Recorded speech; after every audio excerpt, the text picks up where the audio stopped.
I'm insanely scared at this performance, especially with the first slide that Joe had up. Only just a little heckling. Hey, anyone here been to Go Bananas or Funny Bone here in Cincinnati? Then I know that 3% of you are sick individuals.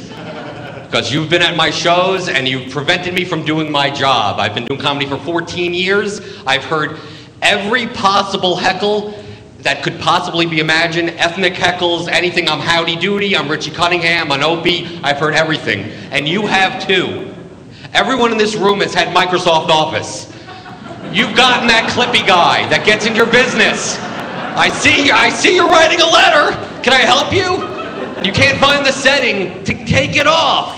But how do you do that? How do you get the people like this that yell, "You suck, you're doing something wrong. I'm going to prevent you from doing your job, your business"?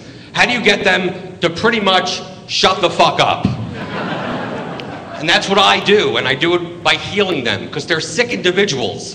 What do you do with sick individuals in order to get them to allow you to heal others? Well, the first thing you need to do is identify them. And I've performed in comedy clubs, and there's typically 6 different types of hecklers when you identify them. Figuring out their motivations. Why is it that they're just acting up for no apparent reason? The first one is the redneck. And it's not a southern thing. Rednecks are everywhere. Typically, they're people that think they're in charge of the world, but they're stupid as shit. And they're proud of it. They want to be insulted. They are proud of the fact that they make choices based on completely irrational decisions. And we have also the second one, the cougar. This is the type of woman you meet at a comedy club. Her last 3 husbands have committed suicide.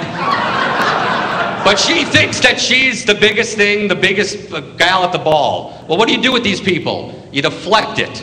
Anything that they say to you, they're looking to be part of the action because they're sick inside. There's something, they have a lack of attention. So you deflect it. You make insults. They want to be insulted. The third type is the bachelorette, the comedian's nightmare. The girl that comes to the comedy club with all her friends and little plastic penises that thinks the whole show is about them. You've had customers like that come into your store like, "Oh, we made the product just for you." Then we have the frat boy. That's the guy that comes with a bunch of his friends on a Friday night at a comedy club at 11:30, not realizing the fact that they're only there because they can't get laid. And I'm the fool. What do you do with those people? You absorb the attack. You let them have their way. They want the whole thing to be about themselves. You let them have their way, and then at the end, bam. That's how you get them to shut the fuck up. Fifth guy is the couch potato, or the armchair quarterback. He's the guy that talks at movies, the guy that's at the comedy club that thinks somehow you're only talking to them and they want to have a conversation with you. These people are extremely annoying as this guy, which is the complete lunatic. He's the guy that I don't even know if he knows he's heckling. All I know is that I hear from the back, "I put salami in a bucket." There's no comeback to that. You ignore them. You ignore those customers. You ignore those critics that all they do, they have no idea what they're doing is wrong. So by acknowledging it, you're just saying that their behavior is validated. And how do you attack them? 3 points of attack. How they look, what their job is, and their family. The best way to attack hecklers. How they look like is, the cliched lines are abundant. You know, hey, is that your face or did your neck just blow up? Or, you have, hey, if it wasn't for the fact that I didn't have change for a 10, I'd be your daddy.